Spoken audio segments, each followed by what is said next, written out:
Ese es un asunto de fe.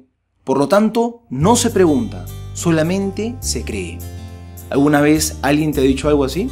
Bueno, hoy Jesús se encuentra con dos discípulos que no habían comprendido las Escrituras y se detiene para explicárselas, para que puedan entender. Acompáñame en este videoblog. Jesús ha muerto hace 3 días y 2 discípulos caminaban hacia una aldea llamada Emaús y estaban tristes, desanimados, desesperanzados, porque ellos conocían las Escrituras, lo que decían acerca de Jesús, pero no las habían entendido. Entonces Jesús se cruza con ellos en el camino y se pone a explicárselas, porque quiere que las comprendan. Y es que las cosas de Dios también necesitamos entenderlas. No es que cuando estamos hablando de un tema de fe toca apagar la razón y creer solamente. Falso, no es así. Dios también quiere que comprendamos. Por algo nos ha regalado la razón.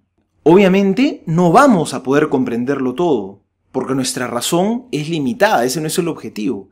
Pero creo que sí hay el deber de avanzar en la comprensión hasta donde más se pueda. Por eso es falso cuando una persona viene y te dice, ese es un asunto de fe, por lo tanto no se pregunta, solamente se cree. No es así. La Virgen María fue incluso la primera en preguntar. Cuando el arcángel Gabriel le dijo que ella iba a ser la madre del Señor, ella preguntó, creyó, pero también preguntó porque no entendía. ¿Cómo será esto? Puesto que no conozco varón. Te creo, pero no te entiendo. Explícame, por favor. Y es que qué difícil se vuelve amar algo que no conoces. Yo recuerdo cuando era chico, cuando vivía en Lima y nos íbamos a la playa con toda mi familia por la carretera panamericana, junto a la carretera había un tendido de torres eléctricas de alta tensión y mi papá era ingeniero eléctrico, esa era su especialidad. Y recuerdo que por el camino él volteaba a mirarlas y nos decía a todos nosotros, ¡qué lindas torres eléctricas! ¡Qué belleza! ¿Cómo las han construido? Yo recuerdo que las miraba y me daban ganas de responderle y decirle, oye, pero ¿qué tienen de lindas? Son horribles, ¿verdad? Y es que es cierto, para mí eran horribles porque yo era un ignorante en el tema, no entendía y por lo tanto, a la hora de no comprender, era incapaz de poder apreciar la belleza que tenían, la perfección con la que habían sido hechas. En cambio, con él era al revés, porque él sí conocía.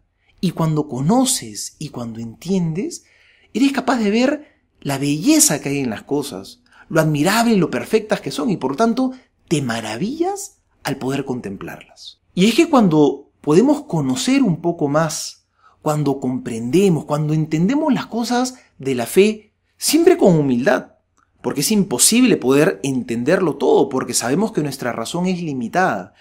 Y habrán cosas que no entenderé a su plenitud, pero las creo porque es Dios quien me las dice y por lo tanto, Señor, en ti yo confío.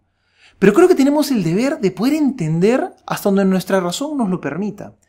Y cuando avanzamos en esta comprensión, la vida se nos ilumina y somos capaces de percibir la belleza de la fe. Porque muchas veces nos ocurre a los católicos, y me atrevo a decirlo, que somos muy ignorantes en nuestra fe. Conocemos muy poquito de ella, simplemente lo más básico. Es por eso que muchas veces la fe nos aburre, no la entendemos, a veces ni siquiera le encontramos el sentido. Por eso vamos a misa y nos aburrimos tanto porque no comprendemos nada de lo que sucede ahí. Por el contrario, miren lo que nos dice el relato del Evangelio, que mientras Jesús les explicaba las Escrituras por el camino, el corazón de estos discípulos estaba ardiendo. Es que cuando puedo comprender un poco más, la vida se me ilumina y el corazón se enciende y puedo vivir mucho mejor mi fe.